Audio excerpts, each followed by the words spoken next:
రాబోయే వార్షిక బడ్జెట్లో యువజన రంగానికి అధిక నిధులు కేటాయించాలని డీవైఎఫ్ఐ జిల్లా ప్రధాన కార్యదర్శి డి. నరేష్ పటేల్ డిమాండ్ చేశారు.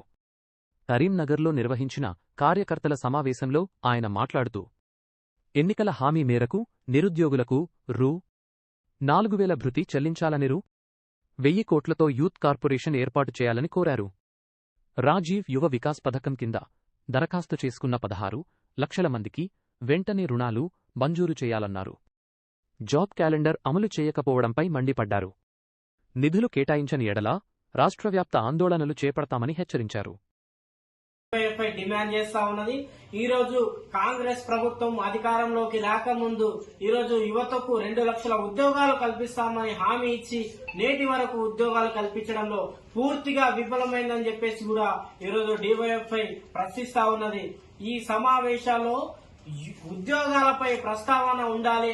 ఈ రోజు ఉద్యోగాలకు 2 లక్షల ఉద్యోగాలకు నోటిఫికేషన్ విడుదల చేయాలని చెప్పేసి కూడా ఈ రోజు డివైఎఫ్ఐ డిమాండ్ చేస్తా ఉన్నది. అట్లాగే యువజన రంగానికి క్రీడలకు సంబంధించింది, నిరుద్యోగ భృతికి సంబంధించింది కాంగ్రెస్ ప్రభుత్వం నిరుద్యోగ భృతి ఇస్తామని చెప్పేసి కూడా అర్హులైనటువంటి నిరుద్యోగ యువతకు అందరికీ కూడా నిరుద్యోగ భృతి ఇవ్వాలని చెప్పేసి అట్లాగే ఈ బడ్జెట్ లో నిధులు కేటాయించాలని చెప్పేసి కూడా ఈ రోజు డివైఎఫ్ఐ గా కోరుతా ఉన్నాం. అట్లాగే ఏదైతే యూత్ డిక్లరేషన్ హామీలు ఇచ్చారో వాళ్ళ మేనిఫెస్టోలో యూత్ డిక్లరేషన్ హామీలన్నింటినీ కూడా అమలు చేస్తామని చెప్పేసి చెప్పడం జరిగింది. ఇప్పటి వరకు కూడా యూత్ డిక్లరేషన్ కు సంబంధించి హామీలు ఏవి కూడా అమలు చేయనటువంటి పరిస్థితి రాష్ట్రంలో కనిపిస్తా ఉన్నది. ముఖ్యంగా రాజీవ్ యువ వికాసం పేరుతో ఈ రోజు నిరుద్యోగ యువతని ఆదుకుంటామని చెప్పేసి ఈ రోజు రాష్ట్ర ప్రభుత్వం రాజీవ్ యువ వికాస పథకాన్ని ముందుకు తెచ్చినటువంటి పరిస్థితిని చూస్తా ఉన్నాం. అట్లాగే రాజీవ్ వికాసం అర్హులైన నిరుద్యోగులందరినీ కూడా గుర్తించడం జరిగింది. కానీ ఇప్పటి వరకు కూడా రుణాలు ఇవ్వడంలో ఆలస్యం ఎందుకని చెప్పేసి కూడా ఈ రోజు రుణాలు ఇవ్వడంలో పూర్తిగా రాష్ట్ర ప్రభుత్వం నిర్లక్ష్యానికి గురి చేసిందని చెప్పేసి కూడా ఈ రోజు ప్రశ్నిస్తా ఉన్నాం.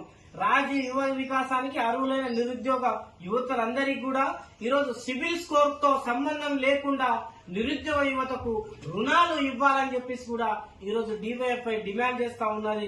ఈరోజు విద్య, వైద్యం, ఉపాధి అవకాశాల మీద ఈ బడ్జెట్ లో కీలకంగా నిధులు కేటాయించాలని చెప్పేసి కూడా ఈరోజు డివైఎఫ్ఐ డిమాండ్ చేస్తా ఉన్నాం.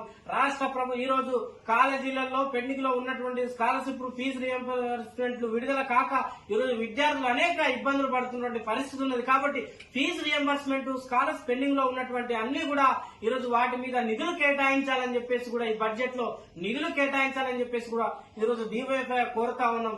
ఈరోజు యువజన రంగానికి మొదటి ప్రాధాన్యత ఇచ్చి బడ్జెట్ లో అధిక నిధులు కేటాయించాలని చెప్పేసి డిమాండ్ చేస్తా ఉన్నాం. నా పేరు నరేష్ పటేల్, డివైఎఫ్ఐ జిల్లా కార్యదర్శి, కరీంనగర్.